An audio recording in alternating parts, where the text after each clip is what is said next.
오늘은 신명기 5장 10절 너는 거짓 증언하지 말지니라. 너는 거짓 증언하지 말라.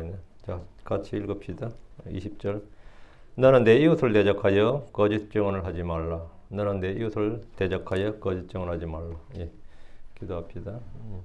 이대적으로 건조하는 감사합니다. 하나님께서 은혜 주셔서 또 주의 첫날 함께 모이는 시간을 갖습니다. 사랑하는 아버지 하나님께서 이 시간 주의 영을 충만케 하시고 위로부터 또 신선한 기름을 부어주시옵소서. 아버지 땅에 비와 이슬을 내리는 같이 저에게도 은혜와 또 주님께서 복을 내려주시길 간구하고 또 지혜와 계시 영을 충만케 해주셔서 주의 법에서 나온 놀라운 것들을 늘 보게 하시고 듣게 해주시고 깨닫게 해주시고 마음의 보고에 간직할 수 있도록 해주시길 간구합니다. 아버지 하나님 이 시간 말씀을 듣는 모든 혼들에게 은혜가 넘치는 시간이 되고 주님께 감사와 찬양을 드리는 그런 시간이 되도록 도와주시고 또 주님과 믿음의 선한 교제가 있도록 그리고 참으로 빛 가운데 교제가 있도록 하여 주시길 간구합니다. 사랑하는 아버지 도와주십시오. 감사드립니다. 주의 성기도합니다. 아멘. 예, 오늘 공부할 말씀은 십계명에서 9번째 계명인 너는 내 이웃을 대적하여 또한 너는 내 이웃을 대적하여 거짓 증언하지 말지니라 입니다. 재판에서 거짓 증언보다 더 해로운 것이 없을 겁니다. 사람들의 협박이나 위협 때문에 자기에게 닥칠 이익이나 불이익 때문에 거짓 증언을 합니다. 역사상 거짓 증언들의 거짓 증언들을 이루어진 가장 왜곡된 재판은 이제 빌라도의 법정에서 이루어진 예수로에 대한 재판입니다. 그럼 완전 거짓 증언들로 그냥 쫙 재판이 시작되고 재판이 끝맺어진 겁니다. 거짓 증인들의 거짓 증언으로 이루어진 재판이었습니다. 군중들은 두 명의 거짓 증인들의 증언을 바탕으로 십자가에 못 박아서 이렇게 외쳤는데 그 순간 그들은 모두 9번째 계명을 깊이 생각해서 해야 했습니다. 덕분에 그들은 모두 예수 그리스도를 살해한 살인자가 되고 말았습니다. 거짓 증언은 하나님의 율법으로 사람을 죽이는 수단이 되게 하는 가장 악한 죄 가운데 하나입니다. 생명을 줄 율법으로 사람을 정죄하고 판단하고 죽이는 데 사용한 것이 바로 거짓 증언입니다. 주님께서 주신 율법은 사람을 살리라고 주신 법인데 사람을 죽이는 데 쓸 수 있는 도구가 뭐냐면 거짓 증언입니다. 구약에서 거짓 증인들의 거짓 증언들은 대표적인 재판이 이제 나봇에 관한 재판이었습니다. 나봇의 포도원을 탐낸 아합 왕의 탐욕을 만족시켜 주려는 그 왕비 이세벨의 계략으로 인해 재판이 진행되는데 이 재판은 전적으로 거짓 증인들의 거짓 증언에만 의존한 재판이었고 신실한 믿음의 종 나봇은 신상모독죄로 또 왕을 모독한 죄로 돌에 맞아 죽고 말았습니다. 뿐만 아니라 그 땅을 상속받을 아들들마저 다 죽임을 당했습니다. 살인을 목적으로 한 재판이었고 그 주역들은 거짓 증언을 한 백성의 장로들이었습니다. 이들은 주님이 주신 9번째 계명을 완전히 무시해버렸습니다. 거짓 증언의 결과 그들은 아합과 이세벨의 정교일치와 연합을 통한 불법적인 거래는 계속 유지되었습니다. 그들이 누리던 종교적 지위도 계속 보장받았습니다. 그러나 나봇이 흘린 피는 아합의 집에 그대로 돌아갔고 거짓 증언했던 장로들과 백성들 모두 심판을 받았습니다. 또한 너는 내 이웃을 대적하여 거짓 증언하지 말지니라. 이 계명은 진리와 공의 하나님께서 율법에 공정한 집행과 법도를 바로 세우기 위해서 주신 말씀입니다. 이 말씀은 법을 어긴 사람들, 율법이 무너진 사회를 회복해 하는 말씀입니다. 다른 모든 계명에 율법을 범하지 않도록 하는 예방책의 계명이라면 이 계명은 이미 율법을 어긴 것으로 여겨지는 상태를 전제로 하는 말씀입니다. 뭔가를 증언한다 이 것은 이제 재판에 관한 것이거든요. 사법부의 공정한 재판은 율법을 지키는 최후의 보루입니다. 거짓 증언은 사법 교란이고 재판을 방해하는 것이고 하나님의 법의 테두리를 파괴하는 행위입니다. 성도들은 단지 거짓 증언만 하지 않는 것으로 만족해서는 안 됩니다. 이 말씀은 역으로 말하면 신실한 증인이 되라는 겁니다. 거짓 증언하지 말지니라 이 말은 신실한 증인이 되라는 말입니다. 내 이웃을 대적하여 거짓 증언하지 말라는 말씀을 지키기 위해서는 거짓을 말하거나 침묵을 지키는 것보단 정확하고 바르게 증언하는 신실한 증언이 되어야 한다는 겁니다. 이곳에서는 미국에서는 거의 보지 못했는데 한국에서 참 많이 봤던 게 배너가 참 길에 자주 걸립니다. 목격자를 찾습니다. 교통사고 현장을 지나다 보면 목격자를 찾습니다. 이거 뭐냐면 증언을 해줄 사람, 증인을 찾는다는 말입니다. 증인을 찾습니다. 신문 광고도 많이 나와요. 목격자를 찾습니다. 재판하는데 증인을 찾느라고 애쓰는 경우는 굉장히 많습니다. 많은 경우에 보고 들은 것이 있고 내용을 알지만 송사에 휘말리는 것이 싫어서 입을 닫고 피해버린 성향이 많아서 재판이 왜곡되고 피해를 보는 분들도 많습니다. 분명히 아는 사람들, 본 사람들이 있는데 내가 그 말로 끼어들어 남의 재판에 그리고 그 사람은 피해를 보든 말든 나하고 뭔 상관이야 해서 증언 안 해주는 겁니다. 근데 예전에 이쪽에서 사람들은 그래도 뭐 하면 증인이 필요하면 저한테 연락주세요. 제가 증인해 드리겠습니다. 뭐 이런 게 많이 있었어. 그게 참 무서웠던 일이지. 응? 어디서 누가 뭐 증인이 나타날지 모르니까. 근데 한국 사람이 중국 사람이나 일본 사람들, 아시아 사람들은요, 송사를 피하라는 게 굉장히 중요한 어떤 저거예요. 굉장히 귀찮은 거거든요. 그 피해를 본다고 생각하거든요. 왜? 또 그 뭐 재판 어디 되면 나는 바로 증언했는데 또 무고죄로 걸거든 또. 응? 얼마나 귀찮고 짜증나고 생활에 피해를 본지 몰라. 그래 안 해버린 거죠. 거짓에 대해 침묵하는 건 역시 거짓에 동조하는 것이고 거짓 증언자와 마찬가지로 할 수 있습니다. 주님은 9번째 계명보다 한층 더 강화된 말씀을 주셨는데 이웃을 대적하여 거짓 증언이 아니라 아예 거짓말을 하지 말라고 하셨습니다. 거짓 증언하지 말라. 그 정도가 아니라 신약에서는 거짓말을 하지 말라요. 우리 모두 형제의 지체이기 때문입니다. 에베소 4장 25절에 그런 거짓말을 버리고 각 사람이 그의 이웃과 더불어 진리를 말하라. 이는 우리가 서로 지체이기 때문이니라. 거짓 증언을 하지 않고 거짓말을 버려야 하는 동시에 우리는 진리를 말해야만 됩니다. 우리는 이미 그리스도로 말미암아 새 살을 입었기 때문에 거짓말을 해서는 안 됩니다. 특히 형제간에 서로 거짓말하는 것은 주님을 대적하는 겁니다. 골로새 3장 9절 10절에 서로 거짓말하지 말라. 서로 거짓말하지 말라. 이는 너희가 옛사람과 그의 행위들을 벗어버렸기 때문이요. 그리고 새 사람을 입었으니 이 새 사람은 그를 창조하신 그의 형상을 따라 지식에서 새로워진 자니라. 거짓말하지 말라고요. 근데 참 거짓말 우리 잘합니다. 실제로. 거짓말이 없이 세상이 돌아갈까 싶어요. 세상에 제가 직계면 요즘 이렇게 매주 하다 보니까 도둑질 안 하고 세상이 돌아가는가. 세상에 정보전이라는 건 다 도둑질입니다. 정보전이란 자체가 다 스파이시 다 도둑질이에요. 도둑질하지 않고는 산업이든 뭐든 회사가 중국이 사실 뭐 도둑질 안 해가지고 어떻게 지금 중국이 됐겠어요. 미국이 전 세계 첩보를 깔아놓습니다. 도둑질 안 해가지고는 어떻게 제국을 유지해? 그럼 회사들도 마찬가지, 다 마찬가지입니다. 어디서 다 도둑질 합니다. 뭐 목사들 안 할 것 같아요. 남의 설교 자기가처럼 뺏겨서 하는 맨날 도둑질은 두드러갑니다.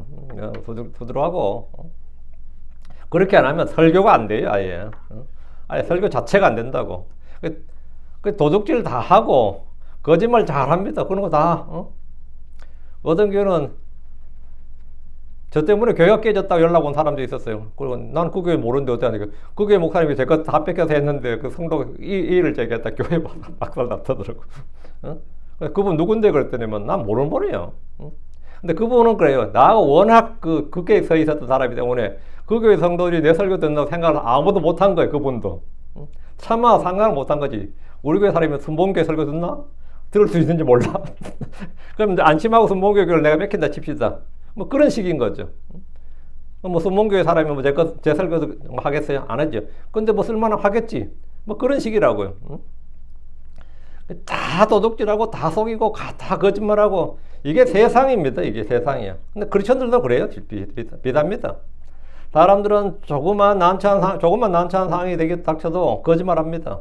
잠깐의 어색함, 약간의 자존심, 드러내고 싶지 않은 사실들 때문에 부부간에도 쉽게 거짓말하고 형제지간에도 친구지간에도 거짓말합니다.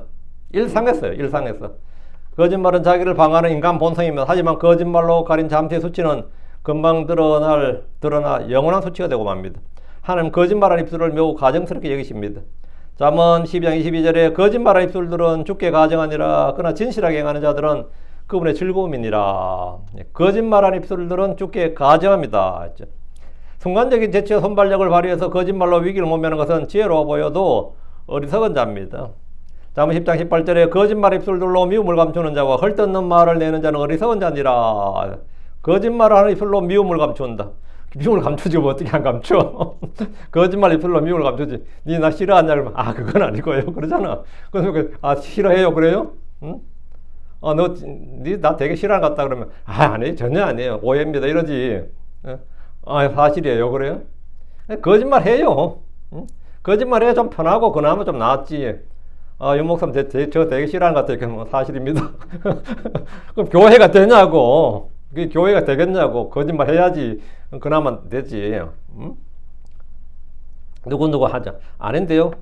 그렇게 말하죠. 예. 참으로 지혜로운 자는 거짓말로 모멸할 순간이 오면 손해와 부끄러움을 무릅쓰고서라도 정직하게 잘못을 시인하고 회개하는 사람입니다. 또한 너는 내 이웃을 대적하여 거짓 증언하지 말지니라. 이 말씀은 우리의 영원한 생명과 유업의 상급과 연관된 계명입니다. 거짓 증언은 진실을 밝힐 수 있는 시각을 다시 덮어버리고 왜곡하는 것이므로 다른 어떤 죄보다 더 악질적인 죄라고 할 수 있습니다. 거짓 증언은 하나님의 정하신 율법을 무효화시키는 것이며 악인을 더욱 악하게 의인을 더욱 고통스럽게 하는 겁니다. 시편 기자는 시편 101편 7절에 속이는 일을 하는 자는 내 집안에 거하지 못하리라. 거짓을 말한 자는 내 눈앞에서 머물지 못하리라. 이렇게 경고했습니다. 속이는 일을 하는 자는 내 집안에 거하지 못하리라. 뭐 다윗의 집에 속인 자가 한둘이었어요. 자기 자식도 마찬가지고. 속인 자였죠. 야곱도 속이는 자였고 다 속이는 자였습니다. 야곱의 아들들 다 거짓말쟁이들이었습니다. 거짓 증인들은 없는 사실을 만들어내기 때문에 거짓을 지어내는 자들입니다. 이들에 대한 심판은 이렇습니다. 계시록 20장 15절에 이는 개들과 마법사들과 음행을 삼는 자들과 살인자들과 우상 숭배자들과 누구든지 거짓말을 좋아하며 지어내는 자는 밖에 있기 때문이라. 거짓말을 지어내는 자, 좋아하는 자, 거짓말을 좋아하고 지어내는 자는 밖에 있다. 이들은 하나님의 도성 밖에 있는 지옥에 거하게 될 겁니다. 거짓 증인들에 대한 법은 이렇습니다. 신명기 19장 15절 20절 거짓에 대해 쫙에 법이 나와요. 한 사람이 어떤 죄를 범하여 한 증인이 일어나서 어떤 불법이나 죄에 대해 그 사람을 대적하지 못할지니 두 증인의 입으로나 세 증인의 입으로 그 문제가 확정될 것이니라. 만일 어떤 거짓 증인이 일어나서 어떤 사람을 대적하여 그에게 불의를 증언하면 그때 그 분쟁이 있는 두 사람이 주 앞에 곧 그날에 있게 될 제사장들과 재판관들 앞에 설 것이요. 그리고 재판관들은 부지런히 조사할지니라. 그러니까 증인이 있다고 해서 그냥 뭐 들른 다 믿는 거 아니란 말이죠. 부지런히 조사할지니라. 보라, 만일 그 증인이 거짓 증인이요 그의 형제를 대적하여 거짓으로 증언하였으면 그때 너희가 그의 형제에게 행하고자 생각하였던 대로 그에게 행할지니 그리하여 내가 너희 가운데서 그 일을 제거하리라. 그 악을 제거하리라. 그리하면 남은 자들이 듣고 두려워 이후로는 다시는 너희 가운데 그런 악을 더 이상 행하지 아니하리라. 그러니까 거짓 증언 무고죄라는 건데요. 지금 한국의 가장 지금 심각한 죄 중에 하나가 무고죄입니다. 특히 여자들이 성추행당했다, 뭐 성폭행당했다, 뭐 했다, 이거 무고죄는 진짜 여러 사람이 생망칩니다. 그걸 완전히 무기도 하고 협박도 삼고, 그 피해자들 이야기 들어보니까 뭘 아는 경우도 있겠지만 말이죠. 진짜 한 건 걸려도 인생 망치는 사람 들어갑니다. 학교 교사가 이제 임용교사와 학교가지고 이제 출근하는데 어떤 애가 자기 엄마한테 쫓기다가 손가락 제일해버린 거예요. 그래서 지나가던 사람 진짜 아무도 모른 채 그냥 손가락질을 한번 당했는데 그게 무슨 뜻이냐면 자기 임신했는데 제가 아빠다 이 말이야. 지나가다가 졸지 아빠 돼버린 거야. 그래가지고 임용고사 선생님가 날아가 버리고 나중에 피해 보상하려고 민사소송했더니만 돈이 없는 사람이야. 돈 하나도 보상 못 받고 그 사전 재판에 진짜 듣는 내가 진짜 그 모델을 때려주고 싶더만. 근데 한국 그 무고죄가 너무 약해요, 문제는. 근데 이 성계에 따르면 그대로 해주라고. 이 무고죄와 이거 실제는 똑같이 하는 거예요. 실제 그 사람의 무고로 인해서 거짓 증언으로 인해서 살인이 되면 그 사람 사형이 되면 그 사람도 사형에 처하라는 겁니다. 무기징이 되면 무기징에 처하고 똑같이 해버리라는 거예요. 실제로. 그 거짓 증인이 일어나가지고 거짓 증언을 하게 되면 재판관들은 그거다 또 실적주의가 있거든요. 경찰들은 실적주의라는 게 뭐냐면 몇 개 중요 범죄 몇 개는 승진의 가산점이 굉장히 많이 주어집니다. 그래서 거짓 증언은 뭐 상관없는 거예요. 내 승진하기 위해서 내 실적 올리기 위해서 그냥 몰아붙여 버리는 거죠. 이 한국 경찰들이 뭐 일제 순사 시대 때부터 그 우리 수준을 알지. 하도 수준이 떨어져서 지금 그래도 경찰대라도 만들어 가지고요. 그나마 좀 수준을 좀 높인다고 그러는데 이제 한국도 이제 공안입니다, 사실. 지금 지금 시대부터 공안 만들어놔 검찰 없애버렸거든요. 그 수사 종결권까지 준 거야. 수사 종결권이라는 게 뭐냐면요. 내가 수사하다가 이거 필요 없다고 종결해버리면 끝이야. 보안 수사가 없어요. 그럼 뭐 경찰이 이제 무소불위의 그 권력을 쥐어줘 버린 거예요. 왜 경찰들은 지역 토착 세력이나 관리들한테 꼼짝 못 합니다. 그렇기 때문에 이제 좀 돈 있는 놈들은 이제 마음껏 이제는 뭐 부정부패를 저질러도 잡혀갈 일이 없습니다. 그걸 유일하게 막아줬던 게 검찰인데 없어져 버렸거든요. 그래서 뭐 지금 완전 그런 식이 됐는데 거짓 증언이 약간만 이제 뭐 말 맞춤에 집어서는 원하는 놈 아무라도 다 집어넣을 수 있습니다. 아무라도. 왜? 수사 종결권이 있거든요. 수사 종결해보면 끝이야. 얼마나 좋아. 있는 놈들한테는. 그래 되는 거죠. 거짓 증언이라는 거는 말이죠. 사람 잡는 겁니다, 이거.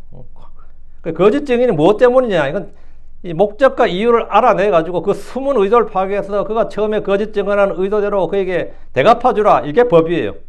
이렇게 해서 누구도 감히 이웃을 향해서 거짓 증언할 수 엄두도 내지 못하게 하라는 겁니다.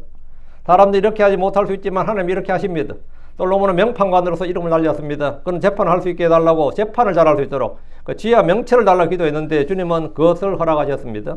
지금도 솔로몬의 재판이라 하면 공평무사하고 정확한 재판의 대명사로 사용됩니다. 뭐 말만 하면 솔로몬의 재판 그런 말 하죠. 하나님 솔로몬보다 훨씬 더 정확한 재판관을 한다면 그것은 누구도 주님 앞에서 자신을 변명하고 이웃에 대해서 거짓 증언할 수가 없습니다. 이 땅에서 재판의 전부가 아닙니다. 3심제로 이 땅에서 뭐 대법원이겠지만 그 후에 한 번 더 재판이 있습니다. 그것은 뭐냐? 주님입니다. 주님 앞에서 우리는 전부 다 심판을 받아야 된다. 재판을 받아야 된다고요. 저 하늘에서 우리는 모두 반드시 그리스도의 심판석 앞에 서야 됩니다. 그렇지 않은 사람은 큰 백보자 심판 앞에 서야 됩니다. 하나님의 눈을 속일 수 없다면 거짓 증언하지 말아야 됩니다. 시편 기자는 말하기를 시편 116편 11절에 이에 내가 급히 말하였더라. 모든 사람은 거짓말쟁이들이라. 모든 사람들은 거짓말쟁이니라.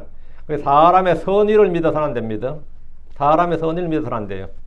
사도 바울은 말하기를 로마 3장 4절에 참으로 하나님 진실하시나 모든 사람은 거짓말쟁이라. 참으로 하나님은 진실하시나 모든 사람은 거짓말쟁이라. 저는 이거 뭐 절감합니다. 저는 일찍이 대학 때부터 지금까지 기독교 세계만 살았죠. 저는 대학교 때 선교단체부터 시작해가지고 기독교 세계만 어떤 산 사람이라고. 세상 사람들은 거의 접하지 않고 거의 기독교인들 갖고만 거의 세계관이 거의 맺어진 거죠. 지금까지 수십 년을. 그러면 항상 정직하고 신실하고 그런 사람들 가운데 제가 산 거예요? 그렇지가 않는 거죠. 술, 담배 안 하는 사람들하고 산 건 맞아요. 술, 담배 안 하는 사람들. 왜? 기독교인들 세계에서만 살았으니까. 어떻게 하다 보니까 그랬어요. 대학 내내 그랬고, 졸업해서도 그랬고, 하다 보니까 계속 기독교인들 세계에서만 살았다고. 근데 뭐, 그 거짓말을 행하면 뭐 말도 못하죠. 교회 내에서 있는 그런 건 말도 못해요. 예. 성경에 나오죠. 모든 사람은 거짓말쟁이들이라. 로마 3장 4절에 참으로 하나님 진실하시나 모든 사람은 거짓말쟁이라. 이는 사람이 거짓말에서 벗어날 수 없는 존재임을 드러내는 겁니다. 다른 모든 계명과 마찬가지로 거짓 증언 역시 마음에서 우러나오는 겁니다. 마태복음 15장 19절에 이는 마음에서 악한 생각, 살인, 간음, 음행, 도둑질, 거짓 증언, 신성모독이 나오기 때문이요. 이로써 십계명의 모든 계명은 행동 이전에 마음에서부터 범하는 죄라는 사실을 알 수 있습니다. 예레미야 17장 9절에 마음은 모든 것보다 거짓되고 극도로 사악하니 누가 그것을 알 수 있으리요. 마음이 모든 것보다 거짓되잖아요. 거짓되니까 당연히 거짓말이 나오는 거죠. 극도로 사악하다. 마음이 그렇다고 마음이. 누가 그것을 알 수 있으리요. 성경 거짓말, 거짓 증언, 거짓 증인, 거짓 증언, 거짓 맹세, 거짓 소문, 거짓 이적, 거짓 연자, 거짓 교사, 거짓 형제, 거짓 유대인, 거짓 교회, 거짓 회장, 거짓이 그 넘쳐납니다. 거짓으로 시작되는 말이 굉장히 많습니다. 이 모든 것은 거짓의 배후에 마귀가 있습니다. 요한복음 8장 44절에 너희는 너희 아비의 마귀에서 났으며 또 너희 아비의 욕망들을 너희가 행하려 하느니라. 그는 처음부터 살인자였으며 또 진리 안에 거하지 아니하였으니 이는 자기 속에 진리가 없습니다. 그가 거짓말할 때 그는 자기 자신의 것으로 말하나니 이는 그가 거짓말쟁이요 또 거짓의 아비이기 때문이라. 마귀는 거짓 예언자들을 일으키고 거짓 이적과 거짓 교사들을 세워서 거짓 교리들을 가르칩니다. 잠언 기자가 말한 대로 잠언 14장 5절에 신실한 증인은 거짓말하지 아니하리라. 그러나 거짓 증인은 거짓말들을 내뱉으리라. 거짓 증언은 거짓 증인들에 의해서 만들어집니다. 우리의 혀는 진리를 말하고 하나님을 찬양하기 위해서 지어진 기관입니다. 누가 말하기를 하나님은 혀를 지키기 위해서 그 앞에 이를 두었고 그 앞에 입술을 두어서 이중 안전장치를 내놓으셨다고 합니다. 거짓 증인들과 거짓 증언으로 해서 십자가에 못 박힌 분이 바로 예수 그리스도입니다. 거짓 증언으로 해서 스데반이 돌에 맞아 죽었습니다. 거짓 증언으로 해서 수많은 의인들이 순교의 피를 흘렸고 모진 고문과 박해를 받았습니다. 세상에서 위증의 죄는 악질 범죄로 취급합니다. 위증을 교사하는 의미도 마찬가지입니다. 잠언 19장 5절에 거짓 증인은 벌을 면치 못할 것이요 그리고 거짓들을 말하는 자는 피하지 못하리라. 거짓 증언은 벌을 면치 못할 것이 언제는 이 땅에서 다 면한다 하더라도 하나님 앞에서 면하지 못한다고요. 그리고 거짓들을 말하는 자는 피하지 못하리라. 잠언 19장 5절에 거짓 증인은 벌을 면하지 못할 것이요 거짓말한 자는 망하리라. 잠언 21장 28절에 거짓 증인은 멸망하리라. 그러나 듣는 사람은 항상 말하느니라. 주님은 거짓 증언에서 엄히 경고하셨는데 우리는 신실한 증인이 되어야 된다는 겁니다. 다시 10절. 또한 너는 내 이웃을 대적하여 거짓 증언하지 말지니라. 이 말씀은 신실한 증인이 되라는 말씀인데 저와 여러분은 모두 십자가의 전달자고 부활의 증인으로 시험을 받은 자들입니다. 우리 모두 복음의 증인들, 증거자들이 되어야 됩니다. 주님은 신실한 증인이십니다. 요한계시록 1장 5절에 그리고 예수 그리스도로부터로다. 그분은 신실한 증인이시요 또 죽은 자들 위해서 처음 나신 분이요 또한 땅의 왕들의 통치자시니라. 우리를 사랑하셨으며 또 그분 자신의 피로 우리 죄들에서 우리를 씻기셨으니 보면 그분은 신실한 증인이시요. 예수님은 신실한 증인이다고요. 계시록 3장 14절에 그리고 라오디게아 사람들의 교회에 쓰라. 아멘이요. 신실하고 진실한 증인이요. 예수님 자신은 뭐라고요? 신실하고 진실한 증인이다. 주님 자신이 증인이다 이거예요. 근데 어떤 증인이냐면 신실하고 진실한 증인이다. 나에게는 거짓이 하나도 없다 이거예요. 내 입에는 거짓이 없다. 내 입에는 거짓이 없다. 사악함이 없다. 나는 신실하고 진실한 증인이고 뭐 죽으면 죽었더라도 그냥 진리를 말했다 이거예요. 주님은 신실하고 진실한 증인이고 우리 역시 동일한 그리스도의 증인들입니다. 디모데후서 2장 2절에 그리고 내가 많은 증인들 가운데서 내게 들은 것들 바로 그것들을 너는 신실한 사람들에게 맡기라. 그들이 또한 다른 사람들을 가르칠 수 있으리라. 신실한 사람들에게 맡기라. 우리는 많은 증인들 가운데서 듣고 배웠습니다. 성령께서 증인이 되셔서 우리가 배운 진리들을 확증해 주셨습니다. 성경은 증언의 말씀입니다. 신실한 증인은 자기에게 피해가 오고 목숨이 들어도 거짓을 말하지 않고 사실대로 말하는 사람, 그게 신실한 증인입니다. 약간의 유혹이 와도 타협해버리고 조그만 위협이 오면 정신없이 도망치거나 침묵해버린 사람들은 신실한 증인이 될 수 없습니다. 또 약간의 이익을 위해서 또 거짓말하는 사람도 있습니다. 시편 89편 37절 그것이 달같이 하늘에 있는 신실한 증인같이 영원히 굳게 세워지리라 세알라. 하늘에 있는 신실한 증인같이 하늘에 있는 신실한 증인. 예? 주님 우리가 거짓 증인이 아니라 신실한 증인이 되시길 원합니다. 사람들은 모두 신실한 증인이 되고 싶어 하지만 몇 가지 이유로 인해서 거짓 증인이 되고 맙니다. 성경의 믿음의 영웅들 가운데도 거짓말에서 자유로운 사람이 아무도 없습니다.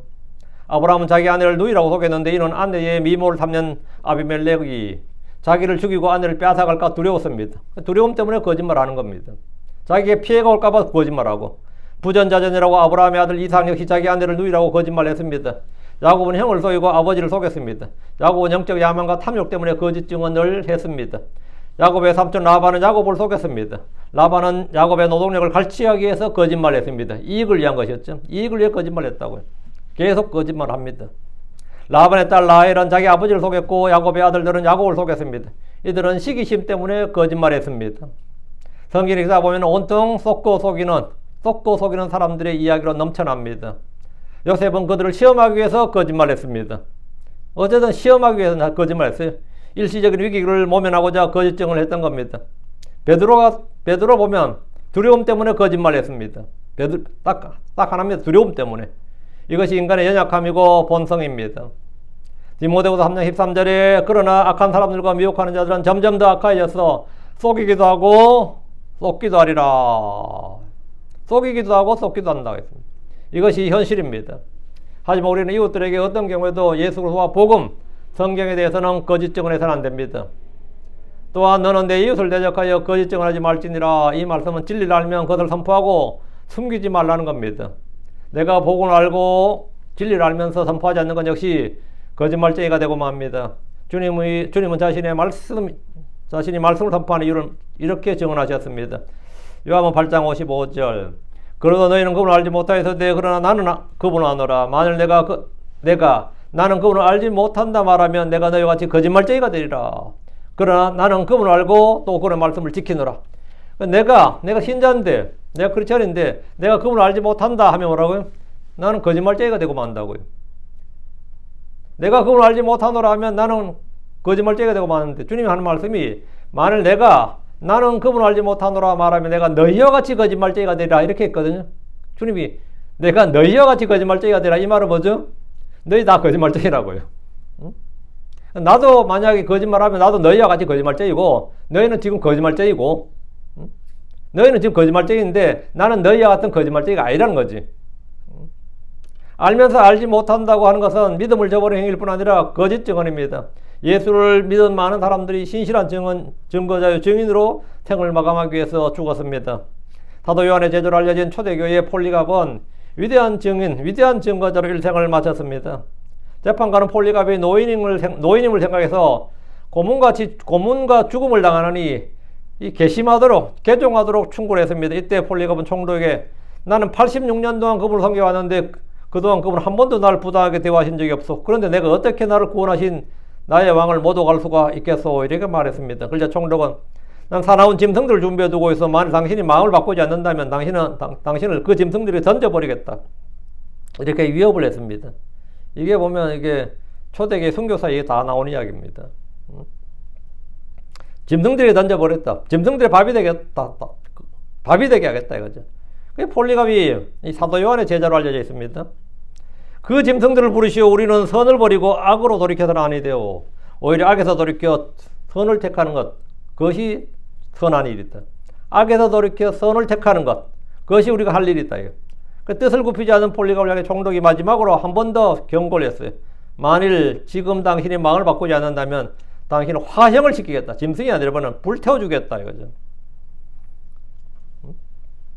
그러자 폴리갑이 당신은 잠시 타오르다가 곧 꺼져버리는 불로 나를 위협하고 있는데 당신은 장차 임할 심판과 악인을 위해 예비된 영원한 형벌을 알지 못하고 있어. 그런 스데반이나 사도 바울 같은 그 믿음의 길을 포기하지 않고 끝까지 예수 그리스도와 복음을 신실하게 증언하면서 갔습니다. 성경 말하기를 예레미야 48장 10절에 주의 일을 속이게 행하는 자는 저주를 받을지어다. 또 자기 칼을 피로부터 거두는 자는 저주를 받을지어다. 이게 뭔 말이에요?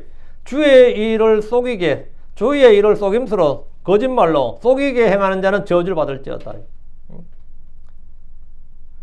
가끔가다 우리도 주의 일을 속임수로 할 때가 있습니다. 우리 교회는 되게 좋습니다.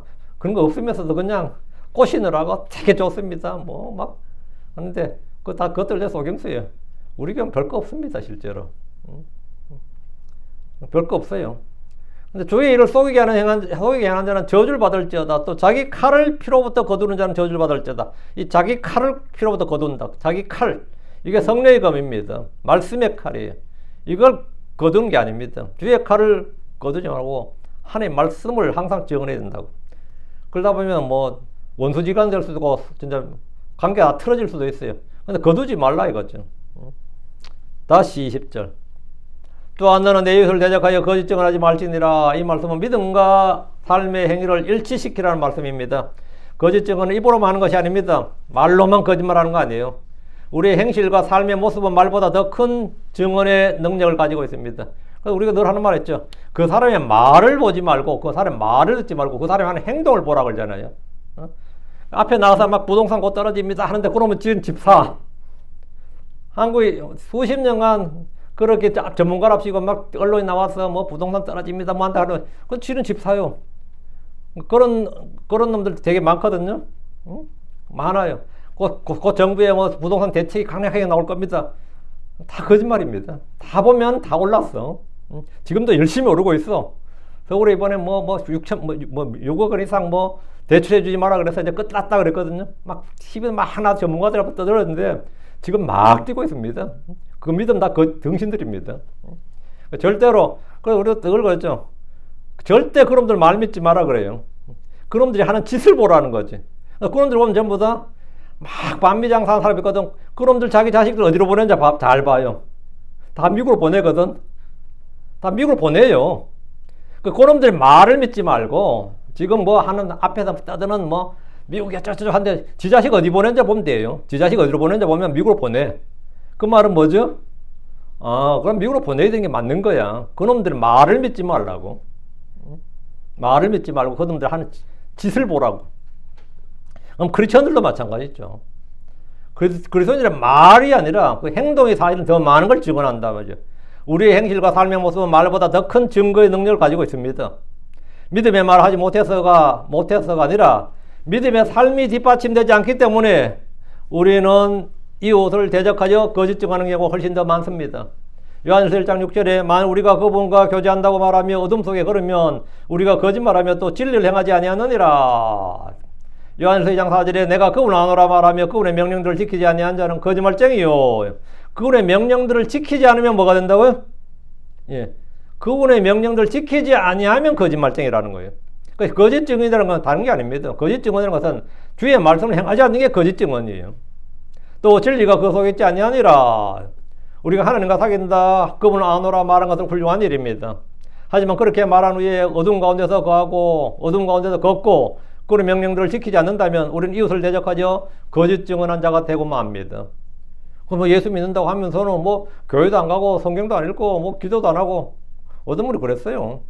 자기 마누라는 자기가 결혼해서 한 번도 성경 읽는 걸 본 적이 없는데 크리스천이라고 그러더라. 응? 자기는 한 번도 그 사람 기도하는 걸 본 적도 없고 성경 읽는 걸 본 적이 없는데 남편이 어느 날 회심을 했거든요. 그럼 막 성경 읽으니까 막 짜증을 내더라는 거예요. 왜 집에서 성경 읽냐고. 응? 그리고 내가 크리스천 되었다 그러니까 나도 크리스천인데 그러더라는 거야. 나도 크리스천인데. 그 행동이 뭐라고요? 말보다 더 큰 증인이고 증거입니다. 진실한 증인은 말과 더불어 행동과 삶과 열매로 보여줘야 됩니다. 선한 행실과 의의 열매가 없는 증거는 거짓 증인에 지나지 않습니다. 또한 너는 내 이웃을 대적하여 거짓 증언하지 말지니라. 이 말씀은 하나님을 거짓말쟁이로 만들지 말라는 겁니다. 하나님을 거짓말쟁이로 만들지 말라. 우리가 죄 없다고 말한 것은 자신을 속이는 거짓 증인이고 하나님을 거짓말쟁이로 만드는 거짓 증언입니다. 가끔 이런 말이 있죠. 세상에 가장 큰 거짓말은 난 한 번도 거짓말 안 해봤다. 세상에 제일 큰 거짓말 중에 하나가 그 말이에요. 나는 거짓말 한 적이 없다. 한국 전에 어떤 대통령도 이런 말 했는데 자기는 살아생전 거짓말 한 번 해본 적이 없다는데 그 사람 곁에 있던 사람은 그놈은 숨 쉬는 것 빼고는 다 거짓말이라고 그랬어요. 그 사람과 평생 같이 있었던 사람이 하는 증인이 저 사람은 숨 쉬는 것 빼고는 다 거짓말이라고 절대 한마디 믿어서는 다 거짓말이라고 그랬어요. 그 사람 이름도 사실 성도 거짓말일지 모른다 그랬어요. 근데 성도 거짓말일 것 같아. 성도 그 사람 김씨 아니라는 말이 있어. 그 정도로 거짓말쟁이라는 거예요. 다 거짓말인 거예요. 제가 대학도 뭐 만주 무슨 거길 나왔다 그러거든요. 근데 거기 동기들이 몇 있어요. 그 당시에 한국 조선에서는 동경대가 최고고 다음에 만주 그거였어요. 만주 제국대학이야. 만주 뭐. 그러니까 아유 선생님 그 만주 거기 나도 거기 나왔네. 나중에 목포상고 나왔더라고. 그러니까 입만 열면 거짓말이에요. 입만 열면 거짓말. 근데 그 아는 사람 다 그래요. 그 사람 숨 쉬는 것 빼고 다 거짓말을 했어요. 근데 자기는 다 그 언론 나와서 나는 거짓말 한 번도 해본 적이 없다는 거예요. 그러니까 전부 다 기저가 하지. 거짓말 해본 적이 없다는데 약속을 못 지킨다 그랬다 이랬다는 거. 그 다음에 그보다 더 큰 거짓말이 뭐냐? 나는 거짓말 한 번도 안 해봤다는 거짓말 더 큰 거짓말이 뭐냐? 나는 죄 없다 이거예요. 나는 죄 없다. 이건 진짜 이건 뭐 진짜 황당한 거지. 요한일서 1장 8절 10절 나옵니다. 만일 우리는 죄가 없다고 말하면 우리가 우리 자신을 속이며 또 진리가 우리 속에 있지 아니하니라. 만일 우리가 우리의 죄를 자백하면 그분께서 신실하시고 의로우사 우리가 우리의 죄를 용서하시며 또 모든 불에서 우리를 깨끗하게 하시느니라. 만일 우리가 죄를 짓지 아니하였다고 말하면 우리는 그분을 거짓말쟁이로 만들며 또 그분의 말씀이 우리 안에 있지 아니하느니라. 그리스도인들 가운데 회개를 거의 하지 않고 신앙생활하는 사람들은 대부분 거짓 증언하는 신앙생활을 하고 있습니다. 기도를 해도 회개하지 않고 회개의 눈물이 없이 메마른 심령으로 하는 기도는 거짓된 신앙입니다. 우리는 신앙생활을 하면서 반드시 필요한 물이 있어요. 말씀의 물이 필요하고 이것이 없으면 물은 깨끗함을 입을 수가 없습니다. 말씀의 물이 필요하고 회개의 눈물이 필요합니다. 이것이 없으면 우리 위선자가 되고 맙니다. 시편 6편 6절에 내가 밤새도록 내 침대를 담그고 내가 내 잠자리를 눈물로 적시나이다. 다음에 기도의 땀이 필요하고 기도의 땀과 눈물입니다. 다음 섬김의 대가가 필요하고 십자가의 피가 필요합니다. 한나의 기도를 보십시오. 그녀가 어떻게 열심히 기도했는지 통곡을 하면서 기도했습니다. 기도의 눈물이죠. 눈에서 눈물이 쏟아지고 몸은 땀으로 적셔지는 그런 열정적인 기도는 우리 주님의 기도에서도 잘 볼 수 있습니다. 히스기야 역시 기도를 할 때 눈물을 흘렸는데 주님 내가 내 눈물을 보았노라 이렇게 하시면서 응답하셨습니다. 그렇게 응답하셨어요. 예. 우리가 성령도 물이며 성령의 생수 발을 지키는 겸손의 대야의 물 현대교회의 특징은 회개 없는 신앙생활이 너무나 만연해 있다는 사실입니다. 죄를 물 먹듯이 먹고 마시면서 나는 죄가 없다 이렇게 사는 것처럼 살고 있습니다. 이것은 주님 앞에서 거짓 증언하는 것이고 형제를 대적하는 거짓 증언입니다. 예. 다음 다시 10절. 또한 너는 내 이웃을 대적하여 거짓 증언하지 말지니라. 이 말씀은 공정한 재판과 바른 판단을 하라는 겁니다. 바른 판단입니다. 바른 판단. 하나님은 공의로운 재판관입니다. 하나님의 종들은 마땅히 공의로운 재판을 해야 되고 사람의 외모를 따라 재판을 굳게 해서는 안 됩니다. 우리가 어떤 걸 판단할 때 제일 중요한 거 외모를 제쳐둬야 되는데 우리는 첫인상부터 보잖아요. 그 사람 옷차림새부터 인물부터 옷차림새부터 한국말로 신은서판이란 말이 있어요. 신이 뭐죠? 몸을 먼저 본다는 겁니다. 신이 몸신자입니다. 몸을 먼저 보고 다음에 그 사람이 말하는 걸 보면 그 사람 말하는 걸 보면 이제 그 사람 됨됨이나 이걸 수준을 파악할 수 있다는 거죠. 다음에 그 사람이 쓰는 글을 보면 그 신은서판이라 그래요. 그걸로 판단한다는 거예요. 근데 실제 또 그거 아니면 뭘로 판단하겠어요, 솔직히. 겪어봐야 안다 그런 말도 하죠. 오늘날 가장 유행하는 재판이 여론재판입니다. 여론재판은 나의 판단이 없습니다. 남의 판단을 그냥 나의 판단을 그냥 해서 그냥 우르르 그냥 가는 거예요. 나는 거기서 살지도 못하고 뭐도 모르는데 지금 사람들이 다 그러네. 다 그놈 잘못했다 그러네. 나는 그 내막도 몰라. 그냥 나쁘다 하면 같이 욕해 주는 거고 좋다 하면 같이 해주는 거예요. 나는 몰라 사실은 아무것도. 이게 여론재판이죠. 분명히 죄인데도 동정적으로 일하면 재판에 영향을 미칩니다. 어떤 경우는 판결이 뒤집어집니다. 한그 전에 정의봉이라고 아세요? 몽두요. 지금도 어느 박물관 어디 지금 거기 있는데 그 사람이 택시기사였나 버스 운전사였던 것 같아요. 그렇게 오랫동안 추적해서 안두희 씨를 그 몽둥이로 때려 죽인 거예요. 살인자죠, 그냥. 근데 안두희 씨가 뭐죠? 백범 김구를 죽인 사람이거든. 그러니까 이 사람 뭐가 된 거죠? 정의의 사도가 된 거야. 그래가지고 그 사람 감옥집에 안 갔어요. 여론재판이 막 일어나서 대통령부터 시작해서 참작해야 된다 이렇게 말해가지고 결국은 그 사람이 때려 죽인 살인 도구인 그 몽둥이는 정의봉이라 써해가지고 거기 지금 사람들 보라고 안치해놨다고. 그냥 살인자예요. 그냥 단순한 살인자예요. 그 사람 벌써 옛날에 이미 사면 다 죄값 다 치르고 다 끝난 겁니다. 다 끝나고 숨어 사는 노인을 가서 때려 죽인 거예요. 젊은 사람이. 그러니까 그 내막을 모르는 사람 전부 다 잘 죽였다고 이런 식으로 잘 죽였다는 식으로 막 해가지고 그냥 조금 살다 그냥 바로 나왔죠. 이 여론재판 동정여론으로 일어난 거죠. 그냥 어떤 경우는 판결이 뒤집어집니다.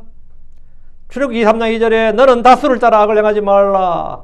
너는 또한 소송에서 재판을 굳게 하려고 다수를 따라서 기우는 말을 하지 말라. 다수를 따라 기우는 말을 하지 말라. 다수를 따라 기우는 말을 하지 말라고요. 다수를 따라 이 말은 뭐냐? 여론에 따라 이 말입니다. 여론에 따라. 여론재판 다수결의 의견을 진리로 따르지 말라는 겁니다. 그 판사들이 제일 이게 황당한 게 이겁니다. 항상 여론을 살피고 여론을 살피죠. 다음에 권력이 어디든지 돈이 어디든지 뭐가 유리한지 이걸 따져요. 그러니까 법리와 증거, 증인에 따라 재판하는 게 아니지. 지금 미국이나 한국 다 똑같아요. 어느 나라 다 똑같습니다. 이거는 사람 사는 곳은 다 똑같아요. 이런 민중이라는 다수의 거짓 증인들이 거짓 증언한 결과입니다. 출애굽기 3장 6절에 너는 가난한 자의 소송에서 그의 재판을 왜고하지 말지니라. 같은 값이면 약자 편이란 말이 있죠. 그 가난한 자라고 해서 가난한 자의 소송에서 가난하다고 무시해서도 안 되지만 가난하다고 은근한 호의를 보여서도 안 됩니다. 가난한 사람이라 해서 더 의롭거나 더 선하다 아닙니다. 전혀 그렇지 않습니다. 이는 외모를 취한 결과입니다. 부자라고 더 악하고 가난하다고 더 선한 거 아니에요. 전혀 그렇지가 않습니다. 외모는 증거의 능력이 될 수 없고 증인이 될 수 없습니다. 하지만 사람들이 그런 것을 증거의 자료로 취할 때 문제가 발생합니다. 재판관이 이러한 정도라면 재판정에 선 증인들은 두말할 필요도 없는 겁니다. 레위기 19장 15절 너희는 재판에서 불의를 행하지 말지니라. 너는 가난한 자의 외모를 존중하지 말 것이며 강력한 자의 외모를 존중하지 말지니라. 오직 의로 내 이웃을 재판할지니라. 너희는 재판에서 불의를 행하지 말지니라. 불의를 행하지 말라고요. 가난한 자의 외모, 너는 가난한 자의 외모를 존중하지 말며 이거예요. 가난한 자의 외모를 누가 존중합니까? 가난한 자에게 약자라고 은근한 호의를 베풀지 말라는 겁니다. 약자라고. 아, 저기 순박한 농부가, 저 순박한 어부가, 저 가난하게 사는 사람이 무슨 죄를 짓겠어요? 그런 거 아닙니다. 가난한 자의 외모를 가난하다는 이유로 가난한 자의 외모를 존중하지 말 것이며, 강력한 자의 외모를, 아유, 뭐 그렇게 지성인이 그렇게 그분은 어떤 사람인데, 그런 식으로 강력한 자의 외모를 존중하지 말고, 사람은 다 똑같습니다. 다 똑같아요. 재판에 결정적인 영향을 미치는 것은 증거와 증인입니다. 그래서 잠언 25장 18절에 자기 이웃을 대적하여 거짓 증언하는 사람은 큰 망치요 칼이요 날카로운 화살이니라. 그 자기 이웃을 대적하여 거짓 증언하는 사람 뭐라고요? 그 거짓 증언하는 사람이 그 사람에게 큰 망치고 칼이고 날카로운 화살이라 하잖아요. 이웃을 대적하는 가장 큰 거짓 증언은, 이웃을 대적해서 하는 우리가 할 수 있는 가장 큰 거짓 증언은 뭐냐? 다른 복음을 전하는 겁니다. 거짓 교사들과 거짓 예언자들이 거짓 이적을 보여주면서 전하는 은사주의 복음이나 행위 복음이나 율법주의 등은 어떤 거짓 증언보다 강력한 독소들입니다. 우리가 주님의 진리를 신실하게 증언할 때 주님은 우리의 신실한 증인이 되십니다. 예레미야 42장 5절에 그때 그들이 예레미야에게 말하였더라. 만일 주 당신이 하나님께서 당신 우리에게 보내시는 모든 일대로 우리가 행하지 않으면 주께는 우리 사이에 참되고 신실한 증인이 되시리다. 주님이 우리 사이에 참되고 신실한 증인이 되실 것이다. 위선자들은 자신들의 신앙을 사람들에게 드러내 보이고 싶어 합니다. 또한 너는 내 이웃을 대적하여 거짓 증언하지 말지니라. 이 말은 위선자가 되지 말라. 이 말 때문에 위선자가 되지 말라. 위선자들은 하나님의 눈보다 사람의 눈을 더 의식하며 사람의 눈에 인정받는 걸 더 추구합니다. 그들의 위선적인 행동은 그 자체가 이웃에 대해 모두 거짓 증언하고 있는 겁니다. 바리새인들은 율법을 잘 준수한다고 백성들에게 보였고 인정받았고 믿어졌지만 그것은 백성을 속이는 거짓 증언이었습니다. 그들은 존재 자체가 거짓이에요. 그들의 삶 자체가 뭐냐? 바리새인이나 서기관들, 율법사들은 그들의 삶 자체가 백성들에게 거짓 증언하고 있는 겁니다. 저것이 바른 삶이다. 그 자체가 거짓 증언이죠. 바른 삶이 아닌데. 저것이 성경적인 삶이다. 저게 의로운 삶이다. 저게 하나님 보시기에 합당한 삶이다. 다 거짓 증언입니다. 그들은 존재 자체, 그들의 삶 자체가 거짓이에요. 위선자들은 그 자체가 거짓이라고요. 그들의 위선적인 행동 그 자체가 이웃에 대해서 모두 거짓 증언하고 있는 것입니다. 바리새인들은 율법을 잘 준수한다고 백성들에 보였고 인정받았고 그렇게 믿어졌고 존중을 받았습니다. 우리는 때로 위선으로 말미암아 이웃을 대적하여 거짓 증언하는 경우가 많습니다. 야고보 3장 14절에 그러나 만일 너희가 너희 마음속에 독한 시기와 다툼을 가졌다면 자랑하지 말고 진리를 거슬러 거짓말하지 말라. 위선자들은 그의 삶 자체가 이웃에 대한 거짓 증언, 거짓 증인입니다. 마태복음 23장 27절 29절입니다. 너희에게 화가 있을지어다 서기관들과 바리새인들 위선자들아 이는 너희가 회칠한 돌무덤 같기 때문이라. 그것들은 참으로 겉을 아름답게 보이느니라. 그러나 속은 죽은 사람의 뼈들과 모든 부정한 것으로 가득하도다. 이와 마찬가지로 너희도 겉으로는 사람들이 의롭게 보이느니라. 그러나 너희 속에는 위선과 불법으로 가득하도다. 너희에게 화가 있을지어다 서기관들과 바리새인들 위선자들아. 왜냐하면 너희가 예언자들의 무덤들을 만들었고 의인들의 돌무덤들을 수리하며 너희들이 살인자였고 너희가 그랬다 이거예요. 우리 남들에게 과장된 모습이나 정도 이상의 모습을 드러내 보이고자 하는 자기 과시욕으로 해서 망하는 경우가 허다합니다. 아나니아 삽비라의 경우가 바로 그런 케이스입니다. 또한 너는 내 이웃을 대적하여 거짓 증언하지 말지니라. 이 말씀에서 다루고 넘어야 할 한 가지 진리는 사람들이 흔히 말하는 선의의 거짓말입니다. 사람이 거짓말 안 하고 어떻게 살아요? 때로는 거짓말도 해야지. 전에 어떤 목사님이 에게 선의의 거짓말은 성경적으로 용납될 수 있는가 이런 질문한 적이 있는데 저희 교회 홈페이지에 있습니다. 예를 들어 출애굽기 파라오의 명을 거역한 히브리 산파들의 경우나 여호수아 정탐꾼들을 숨겨준 창녀 라합의 경우는 어떤가 그런 예를 든 겁니다. 성경을 한번 찾아보면 출애굽기 1장 17절 19절 히브리 산파들이 나오죠. 그러나 산파들은 하나님을 두려워하여 이집트 왕이 그들에게 명령한 대로 하지 아니하였고 남자들을 구원하여 살게 하였더라. 이에 이집트 왕이 산파들을 불러 그들에게 말하였더라. 너희가 어찌하여 이 일을 행하고 사내 아이들을 구원하여 살게 하였느냐. 이에 그 산파들이 파로에게 말하였더라. 왜냐하면 히브리 여인들은 이집트 여인들 같지 아니하기 때문이니 이는 그들이 생기가 넘치며 또 산파들이 자기들이 오기 전에 해산하기 때문이니다. 우리 잘못 아니다. 근데 우리 산파가 가게 되자면 나와버리는데 우리가 어떡하냐. 그리고 거짓말을 친 거죠. 산파들은 왕명을 거역했습니다. 거역했어요. 그리고 산파들 왕에게 거짓말했습니다. 이유는 하나님을 두려워했기 때문입니다. 이것은 성경이 말하는 거짓말이냐? 아닙니다. 그 답은 아랫줄에 바로 나와 있어요. 20절, 21절에 나오죠. 그러므로 하나님께서 그 산파들을 잘 대우하셨더라. 이에 백성이 불어났고 힘이 강하게 되었더라. 그리고 이런 일이 있었으니 산파들은 하나님을 두려워하였으므로 그분께서 그들의 집을 세워주셨더라. 주님이 복을 주셨다고요. 그 생명을 살리기 위해서 하는 것은 뭐죠? 거짓말이 아니다 이거죠. 생명을 지키기 위해서 하는 살인, 그건 살인이 아니에요. 군인들이 총으로 적을 쏴 죽이는 것은 지금 우크라이나군이 러시아를 맞이해서 러시아가 침공했잖아요. 어쨌든 침략은 러시아가 한 거죠. 뭐 이유 어떤 간에. 나는 영토와 국가, 가족을 지키기 위해서 러시아군에서 쏴. 그거는 살인이 아니라고요. 그건 살인이 아니에요. 나라를 지키기 위해서, 생명과 재산을 지키기 위해서 그거는 살인이 아닙니다. 그건 정당방위고 아무도 그걸 살인이라고 하지 않습니다. 생명을 지키기 위해서 또는 누군가의 생명을 살리기 위해서 죽이는 것도 살인이 아니에요. 그것도 그렇게 하는 거짓말은 거짓말이 아닙니다. 하나님은 그들을 복주셨습니다. 그들이 거짓말을 했다고 책망하신 것이 아니라 칭찬하셨습니다. 물론 히브리 산파들이 왕에게 거짓말하지 않았을 수도 있습니다. 일부러 산모에게 늦게 가서 아이가 난 후에 들어갔다면 거짓말은 아니라 할 수 있는데 이건 역시 넓게 보면 왕의 명령을 거역하기 위해서 핑계거리를 만들기 위해서 늑장을 부린 것이란다면 거짓말입니다. 여기서 어떤 사람들은 선의의 거짓말은 용납되는 것이다 이렇게 주장하고 어떤 사람들은 거짓말은 거짓말뿐이지 변매 여지가 없다 이렇게 말합니다. 물론 히브리 산파들이 파라오에게 우리가 하나님을 두려워하여 왕을 거역하였나이다 이렇게 말하고 감옥에 들어갔다든지 뭐 사형에 처해졌다면 순교가 되고 더할 나위가 없기 뭐 더할 나위 없는 믿음이라 할 수 있겠지만 모든 사람이 다 순교자 영을 가진 것도 아니고 그런 믿음을 가진 게 아닙니다. 하나님 거짓말로 옹호한 것이 아니라 하나님을 두려워했다는 그들의 믿음을 귀하게 여기신 겁니다. 또 한 번은 얘가 이제 유명한 얘가 여호수아서에 나오죠. 2장 3절에 6절입니다. 이에 여리고 왕이 라합에게 보내어 말하기를 내게로 와서 내 집에 들어간 사람들을 끌어내라. 이는 그들이 온 지역을 탐지하러 왔기 때문이라. 그래도 그 여인이 그 두 사람을 데려다 그들을 숨겨놓고 이렇게 말하였더라. 사람들이 내게 왔나이다. 그러나 나는 그들이 어디에서 왔는지 알지 못하였나이다. 그리고 성문을 닫을 때쯤 이런 일이 있었으니 날이 어두울 때 그 사람들이 나갔나이다. 그 사람들이 어디로 왔는지 난 알지 못하였나이다. 급히 그들을 죽여가소서. 이는 당신들이 그들을 따라잡을 것이기 때문이다. 거짓말이 술술 나오죠. 아주 능숙해. 예, 이 사람 직업이 벌점 그래서 그쪽 직업 업종에 있었어요. 창녀였다고. 거짓말이 아주 자연스럽잖아. 이 정도 자연스러워야 또 속아요. 그러나 그녀가 이미 그들을 그 집의 지붕으로 데리고 올라가 자기가 이미 지붕에 가지런히 쌓아놓은 아마줄기들로 그들을 숨겼더라. 라합은 완벽하게 거짓말했습니다. 그러나 그녀가 거짓말을 하지 않았다 하더라도 여리고의 멸망은 피할 수 없는 것이고 라합과 자신의 가정 역시 여리고와 함께 멸망당했을 겁니다. 라합은 일생 악을 따라 살았지만 마지막 순간에 자신의 길을 바꾼 겁니다.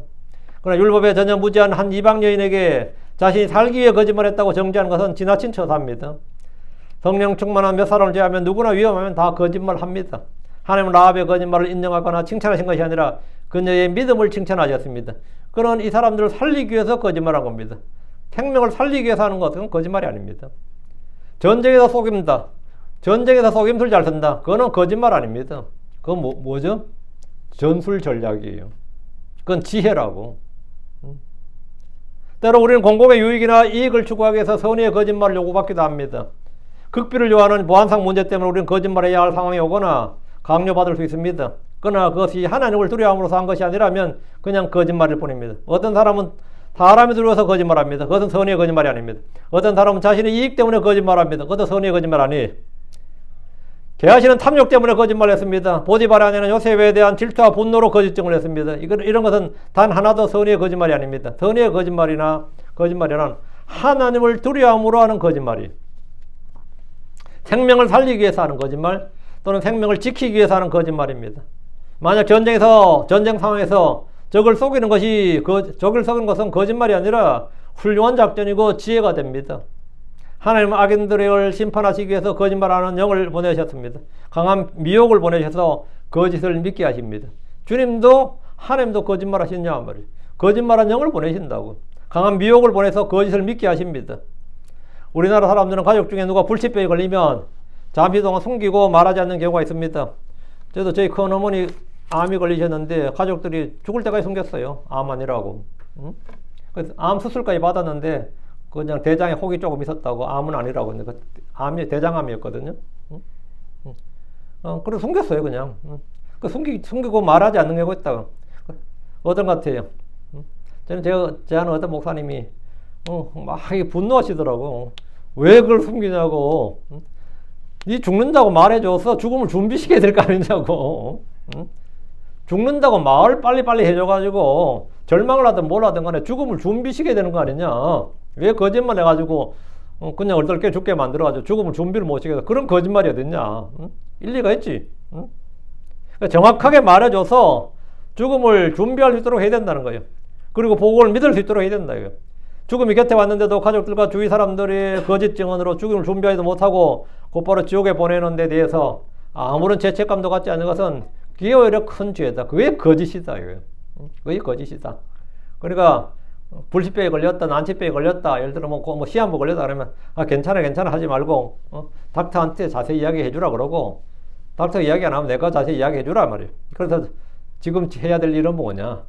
어차피 죽게 됐어. 그러면 영원히 살 길을 마련해 줘야지. 이게 복음을 전해 주라고요. 영원히 살 길이 있다 이렇게.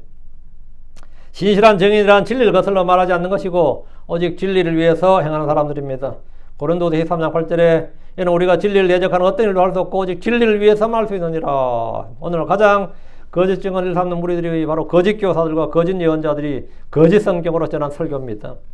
신약 성경에는 주께서 마태복음 19장 18절, 마가복음 10장 19절, 누가복음 18장 20절, 로마 13장 9절 이 네 번에 걸쳐서 너는 거짓 증언하지 말지니라. 이렇게 주님이 이걸 인용하셨어요. 너는 거짓 증언하지 말지니라. 그래서 이 9번째 계명을 인용하셨는데 개역 성경에 있는 사람들은 마가복음 10장 19절을 제외하고는 모두 이 말씀이 빠져 있습니다. 거짓 증언하지 말지니라 주님 4번 인용하셨는데 개역 성경은 한 번 인용한 걸로 되어 있어요. 3번이 빠졌다고. 성경 자체가 거짓이에요. 거짓 증언하지 말지니라는 자체가 빠져 있다고. 그들의 성경 자체가 거짓 증언하고 있음을 입증하는 겁니다. 이거는 얼마나 황당한 이야기예요.